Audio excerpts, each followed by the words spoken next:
Welcome into a new Or Hughes podcast, and a lot to get into for the A's this week, Rick. And we're going to be focusing a lot more on stuff happening off the field rather than stuff happening on the field. This week, we got to hear, in quotes, from A's owner John Fisher, who did a couple of interviews after he was silent for years, pretty much since he's owned the team. He has not talked to the media. He has denied requests from multiple media members to make himself available to discuss not just relocation, but over the years, some of the plans and stated goals for the A's franchise, which has been, notoriously frugal when it comes to how they spend their money and what their plans are for the team. He's let a lot of other people do the speaking for him, whether it was Lou Wolf or Dave Cavill, Billy Beane.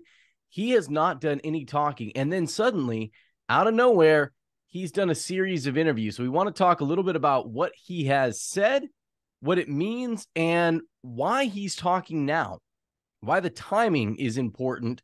And we've also got some comments from Oakland Mayor Sheng Tao, not just in response to John Fisher's interview, but also some demands that she's making if the A's are going to stay in Oakland longer than their lease at the Coliseum in 2024, and some possible options for the A's if their lease is not extended, where they could play between the end of their time in Oakland after the 2024 season and by the time a new ballpark would be ready in Las Vegas. But just first impressions that John Fisher has come out and is doing media interviews, selected media interviews. He's not just talking to everybody, didn't hold a press conference, kind of picked some targets. But if you're a fan and this owner has been making these efforts for relocation, about taking this team away. There's been the summer of sell movement that's been going on. We've seen that, but just your instant reaction that the owner has decided to suddenly open his mouth and, address some of these things that he's allowed to linger for so long.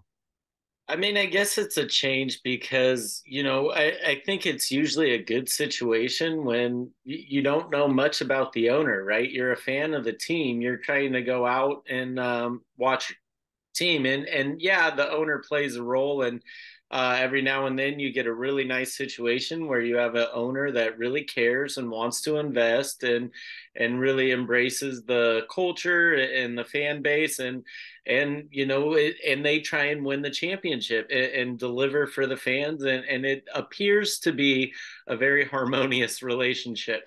I never knew Fisher did or didn't do interviews for the longest time, and I kind of liked that. It's not until all this other news is going on that you hear, oh, this guy doesn't do interviews. Then you start, oh, well, why? And, it was something I had never noticed before. And I kind of like that maybe ignorance is bliss kind of thing. So yeah, I guess it's interesting. Obviously, the Raj Mathai one, with the rules that were in place for the interview was that no audio was going to be recorded. So, even that seems a little strange. And the more you think about it, it seems strange. And I think you do bring up a good question. If this has been your MO for so long, of I don't do this. I'm not here to be the public face. I think he said something along the lines of he does think being an owner is like being a politician where you need to go out and speak publicly and do those things. So why would you make that change now, right? So I think it is interesting. I think some of the answers it just like blew me away, and it just kind of in some ways is like this person can't actually believe that those two things are connected. To see make a claim that you see all this passion for A's fans with this movement of what they're doing, and so you think like delivering a winning team in another city is going to like there's some sort of connection to that. Yeah, I don't know. It was kind of bewildering. But what are your thoughts and what are your takeaways from that? I guess it's just left me even more confused. It was cherry picked to be a PR interview. This was not an interview to really explain yourself as much as it was to just kind of get some answers out there. And I really think the reason that he's talking now is that there are owners within Major League Baseball that are holding his feet to the fire a little bit, partially because of the summer of sell. This is drawing a lot of negative attention. It's getting negative national articles. And I think there's frustration from owners about the sweetheart deal that the A's are getting, where they're not going to pay a relocation fee, that they are still going to be on revenue sharing, and that I think a lot of owners are feeling really annoyed that not only are they going to have to keep funding this team for John Fisher, essentially, that he is not willing to invest his own money in the product on the field, and that he has admitted it now, that they have been funding this for years with basically the revenue sharing, which is why getting a binding deal done in Vegas was so important to him. That was what John Fisher said was the driving factor in why they made that shift, is that they needed this deal done by the artificial deadline that Major League Baseball has imposed of January 15th of next year. That's pretty interesting. And yeah, I've just got a lot of thoughts about it. It is just kind of mind blowing. And the things that he has said in the interview, and things of like, I love baseball. That's why I'm doing this. In some ways it comes to that, like, well, if you love it, let it go, and like sell that team. It has been really interesting to see that this grassroots movement has been able to change some of these national narratives, where for so long it has been low-hanging fruit, where they just look at pictures and go, there's no fans. Look at the pictures, look at the what they announce the attendance as, and that is the low-hanging fruit that's easy to look at and then make that statement without getting into the analysis or diving in and going, well, why aren't fans showing up? So this sell movement has not only changed that, but it's even going to other franchises and other fan bases. And so even this series that the A's just had in Chicago, the Chicago organized sell thing, and they had white shirts with black sell. I saw some of the Oakland 68s out there supporting that, wearing the green sell shirts. What I'm a little troubled about is, I know for the next step, and forgive me and correct me if I'm wrong, because I'm saying I know, and what I know is very little on this subject, but it seems that they have submitted their like bid to move, and now that goes to a group of 3 people, one of those people being the Brewers owner, who is also trying to move, right? So, and he also knows his isn't going to get dealt with until this is dealt with. Not knowing that guy at all, it kind of makes me feel like he's going to go, yeah, whatever you want, let's deal with this so we can get to me. So it's a 3-person committee that will make a recommendation to the other owners. And you're right, the Brewers owner is one of the owners. The Royals owner is one of the owners involved in this, and I believe it's the Phillies owner. Those are the 3 owners that are going to be making a recommendation for the other owners. A little bit, isn't that a little ironic that there are these connections, right, with Philadelphia, with Kansas City, and then, you've got the Brewers trying to move as well, and then being kind of like next on the docket. So, right. No, it's a fair point. It's been a criticism right away, because it's part of the reason, this is not like Major League Baseball just picked 3 owners out of a hat and said, hey, this is your committee. It's strategic. It's done with a reason, because you're right. The next team that is going to be going through this, other than the A's in Tampa, is Milwaukee. Kansas City is another team that's going through this, where they're looking at building a new ballpark, either downtown. They haven't picked a location yet, but there's a reason that they're doing this. Part of it so that those owners can learn from what the A's are going through and what Tampa Bay is going to go through, so that they can apply those lessons to their own individual stadium issues. And that's something Major League Baseball is growing with now, because it started with the A's in Tampa, right? We need to get that settled, and then we can deal with relocation. But now you've got the Brewers, you've got the Diamondbacks, you've got the White Sox coming out as the latest team to say that, they may have to consider relocation if they can't get a new stadium built and a new deal done. It has become this new weapon of Major League Baseball to threaten relocation if cities and states and local governments are not willing to play ball, so to speak, with what their demands are for public money. But so that's what I think is a little bit troubling, is to hear that the national headlines are changing. That's great. But now to see that other owners are going, oh, this is a card we pull out of the deck. And it's almost like when the Niners and Harbaugh mutually parted ways, right? Because Mutually. before that, exactly, it was like, was he fired or did he quit? And then that was the first time I remember an organization and a coach going, no, we mutually agreed this was the best way. And then it just started happening all over the place. People started mutually agreeing, right? And so with the A's threatening relocation and feeling a little bit like, hey, these other owners are like, dude, you're not going to ride on my coattails anymore. You start getting on that hopium again. But then to see the other owners are going, oh, that's actually a pretty nice move. Where's that card in the deck? All right, I'm going to grab that one too. And so knowing that it's the owners that are going to be the ones to decide, knowing that, yes, the national headlines are changing, but it appears the owners are changing too. And they're going, oh, this is now a move that we'll all use.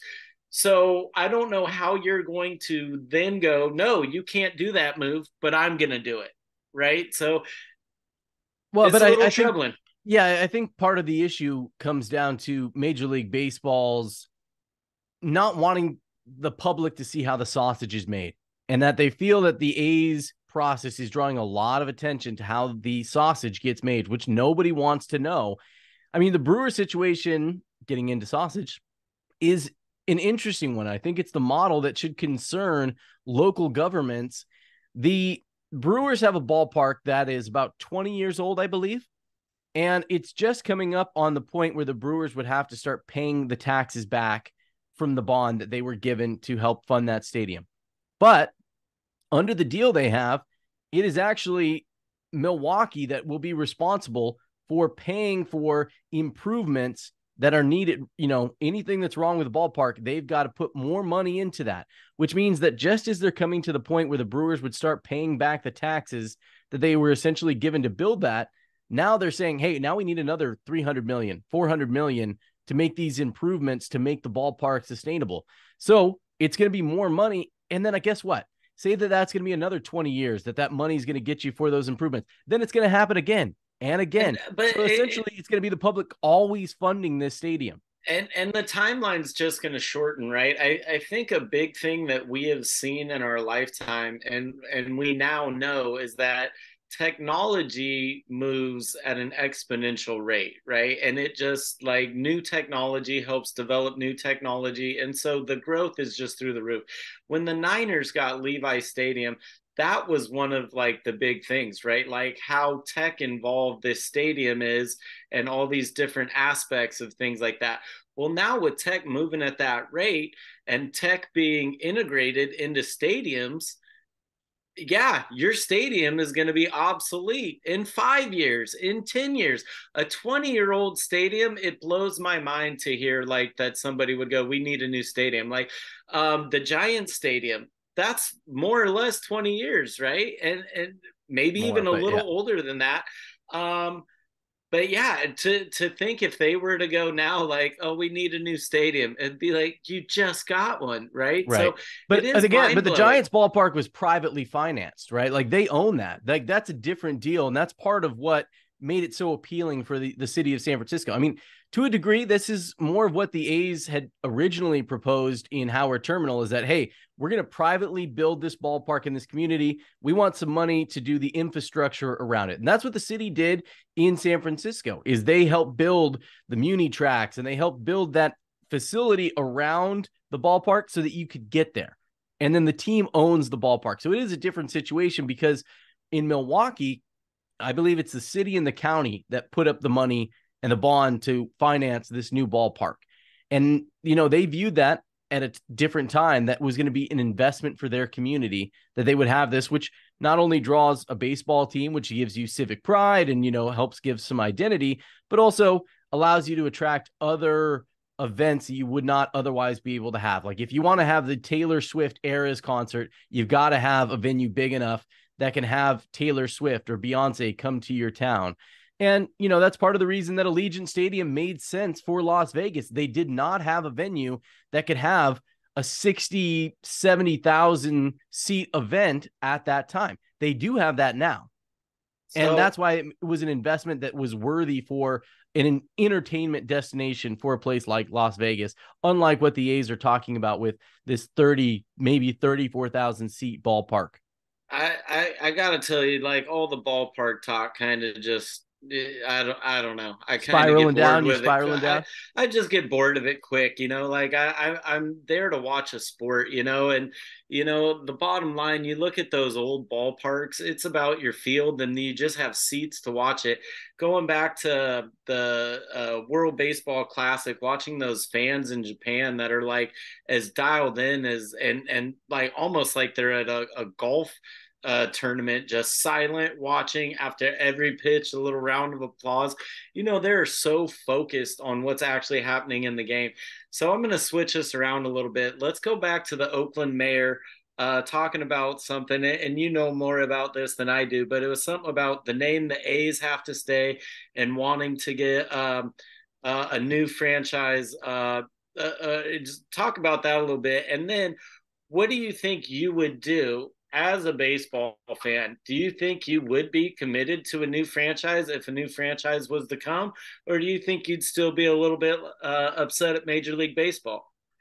Well, so the story you're talking about, Oakland Mayor Sheng Tao, according to Scott Osler of the San Francisco Chronicle, Mayor Sheng Tao has informed Major League Baseball that the city is willing to talk to the A's about extending the lease at the Coliseum, which runs up after the 2024 season. After that, the A's are homeless. They don't have a place to play. And that's another logistical issue that Major League Baseball and the A's are going to have to figure out one way or another, because a new stadium in Las Vegas at the most optimistic timeline is going to be open in 2028. Probably not until 2029 or 2030 if it actually gets done. So you're looking at 5+ years of trying to find where the A's are going to play after the 2024 season. And the easiest solution is to extend the A's lease at the Coliseum, which the city is not willing to do, because why would they do any favors for the A's? Why would they give up that leverage if they still have hopes of keeping the team? And she said, we're willing to have that discussion. But if we're going to extend the A's and allow them to play at the Coliseum until they get their new ballpark, they will not be able to take the name Athletics. They will have to leave that behind and leave that here. And we want the promise that we will have first dibs at the new expansion teams that you're talking about after the A's move out of Las Vegas and maybe they're done. So that potentially it lines up two things. If the A's were to get that deal, and there's no indication yet for Major League Baseball that they would, that the A's would stay and become a new franchise. Essentially what happened with the Royals, right? When the A's left Kansas City, there was an agreement for Major League Baseball that Kansas City would get an expansion franchise. And they did not keep the Athletics name. They got a new team, became the Royals. What the A's are saying is, okay, we want the deal that we're going to get the expansion team, and we'll be able to also call them the Athletics. Whatever happens in Vegas, take that, make it a new team, rebrand it, do whatever you want. We're going to still be the Athletics. Which just comes down, and I know some of this, it just kind of is like semantics, right? But then we're talking about like, why not just have an expansion organization in Las Vegas? Why take the A's? And that goes to like, oh, you're buying the history of the franchise, the world championships that go all the way back to Philadelphia, right? But just like you're saying, like Kansas City, like they got a new team. They're not the Athletics. They are the Royals. If the Athletics stay here and the A's, as we know it, moves to Las Vegas and we have a new team that's the Athletics, well, you're not really technically that same organization with that continued flow, right? The other side is like, who is still connected to the Philadelphia Athletics? Connie Mack is long gone, you know, and like no one that's even from the Kansas City Royals is still around and connected. So in what ways, what is this the same franchise? In some ways, once you move, you're gone. I started soccer the team. Cleveland Browns are the comparison for this, right? The Cleveland Browns, when they were in Cleveland, they left, became the Baltimore, now Ravens, but they are essentially an expansion franchise. Even though the Cleveland Browns have been around since the beginning of the NFL, they are technically an expansion an expansion franchise. What they also got back is they got their history back. They control the rights to the Cleveland Browns history.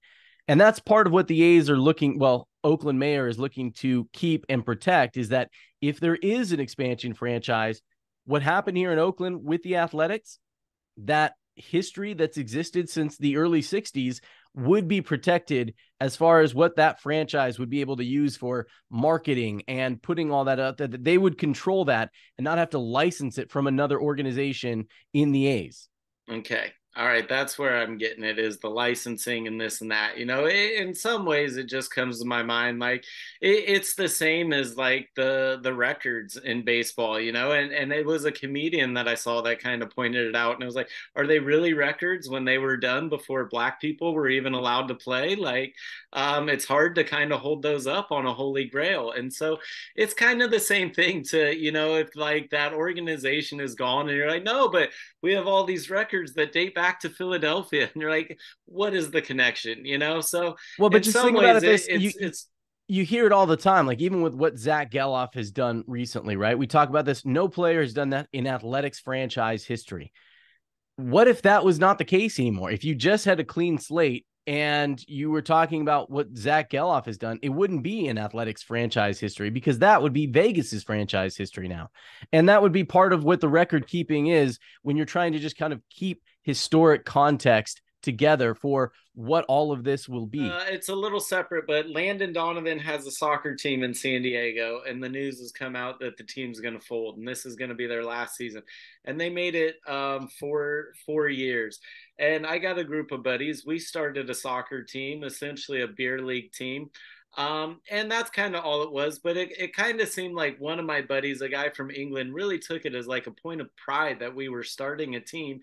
And really, that's kind of how those big teams like Juventus and things like that, they started as like a group of buddies, and you essentially played in a local thing, and then who knows what it is. So I think a little bit in his mind, there was this belief that, yeah, we're starting as like a beer league, but who knows, 25, 50 years, this could be like a professional team. So there is, a connection when you're starting a team. And so a little bit, I am a little salty with how things have gone. I feel I would welcome an expansion franchise, a fresh start. And I would want to be there from the beginning, so the other side of my brain is like, stop giving your money to Major League Baseball. They don't care about you. They don't care about your family. They're just getting your money. And, so part of me feels like I would just, fool Martinez Sturgeon. So, gosh, we've gotten them almost in every podcast here. We got to go see a Sturgeon game here next season. Yeah, I think another interesting aspect to this is that media markets are no longer viewed as valuable as they once were. And that is, you had this territorial media market where you would have television rights too, right? Here in the Bay Area, you would be able to get the A's or the Giants within a certain range. After that certain range, you would run into the Angels or the Dodgers broadcast. But the Dodgers and Angels local broadcast couldn't be up here unless you bought a separate package to be able to watch an out-of-market game. And I think with what baseball is seeing, because the regional sports networks that we're used to seeing, that's, the NBC Sports Bay Areas of other places, that's a dying trend. Cable is no longer the model that a lot of people are using. And baseball, I think, ahead of this is thinking in terms of, well, those markets are no longer a real deal. We're going to get into bed with technology partners like Apple, like Amazon, like Google, Hulu, Netflix, whatever. And they've already taken control. They've already taken control of the Padres broadcast. They've taken control of the Diamondbacks broadcast. They charge you $20 a month to watch all those local games like you get on NBC Sports Bay Area. And seeing that more as a model towards what they're eventually going to be building with some other partner, whether it's Peacock or Apple, the way that Apple is built with MLS, I think that that's a model that they're looking towards, where they also don't want to have this overlap in media markets that are no longer as valuable. And so, say, leaving a team like, say, the White Sox left Chicago and the A's left the Bay Area media market for Las Vegas, and say Chicago left and went to another media market. Well, without that overlap, that is just a local interest for two other markets because you've already got Chicago, you've already got the Bay Area between the Cubs and the Giants. What Rod Manfred has shown is that he wants to get his ducks in a row before making these moves. So one of the ducks that he's focused on right now is the A's. And speaking of the logistics of that, after 2024, when the A's don't potentially have a home, if they don't get an extension with their lease at the Coliseum, they don't have a place to go play. Vegas is not done yet. We've seen minor league ballparks, whether that was in Vegas or Reno or Sacramento, be floated out there. The other one that's been floated a couple of times has been the A's sharing the ballpark in San Francisco with the Giants, something the Giants would have to agree on. But, Major League Baseball could lean on them a little bit, essentially saying, hey, this is the price of having this market all to yourself, is sharing this ballpark for a couple of years. Because for Major League Baseball, I don't think they want the optics of one of their franchises playing 5+ years in a minor league ballpark. Not only that, they'd have to have the other teams coming to play in that minor league ballpark. I agree with you, and I'm going to go back a little bit because I do think these things are all tied in, right? Like, I agree, Major League Baseball doesn't want their pro team playing in a minor league ballpark. They don't want the Yankees coming over to play in a minor league ballpark. They don't want the Dodgers coming over to visit and do that. The A's need a home after 2024. Their lease runs up at the Coliseum after next season. Major League Baseball is not going to send them to go play a season in London and figure out the logistics for having all these teams have to then travel to London and then travel back to America to continue their season. That's not going to happen with the A's going to play in Japan or Korea or, Mexico is a possibility. If that was going to happen, it would be playing a season like Mexico City would be a realistic possibility because it's close enough logistically to make that travel happen. But outside of that, the A's do have to find a home, and that would be a creative solution to that. If they are not going to be extended at the Coliseum, they have to find a place to play. So what is it for Major League Baseball to have the optics of where these teams are going to be able to want to go and travel to and be okay with the A's playing an extended period of time in another city that, again, will not be their permanent home, whether it's in Sacramento, Reno, or even figuring out the logistics of an outdoor ballpark in Las Vegas or sharing with the San Francisco Giants.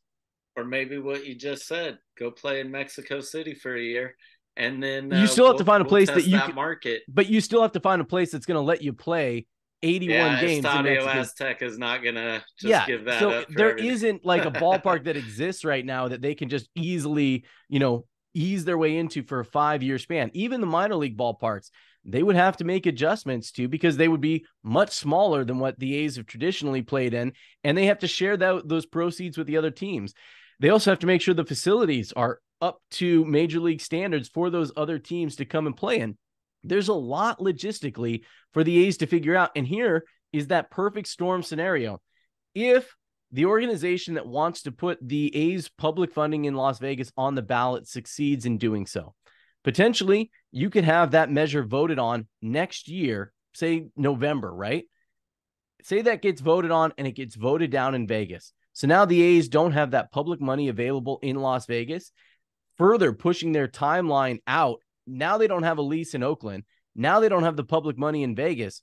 Now they're just sitting there homeless as a franchise, wondering where they're going to play and wondering what they're going to do for not just 5 years, but going forward. We've been talking for about 30 minutes about stadiums and franchise. Well, that's what's going on with the A's. And that's what's happening this week. All of this came to a head. There's been some baseball. They played the White Sox. I mean, yeah, they're losing better, but this, if you don't have any solution for it, that's fine. But dude, that's what I'm saying. they wouldn't listen to my solutions anyway, so it doesn't really matter. So, well, okay, cool. This is A's fans. This is this season. I have seen a guy who's trying to organize a big protest this Saturday on the 2nd. He said he was going to bring a keg. Then he realized no kegs are allowed. So he's trying to organize just a big parking lot thing. Everyone coming and nobody buying tickets.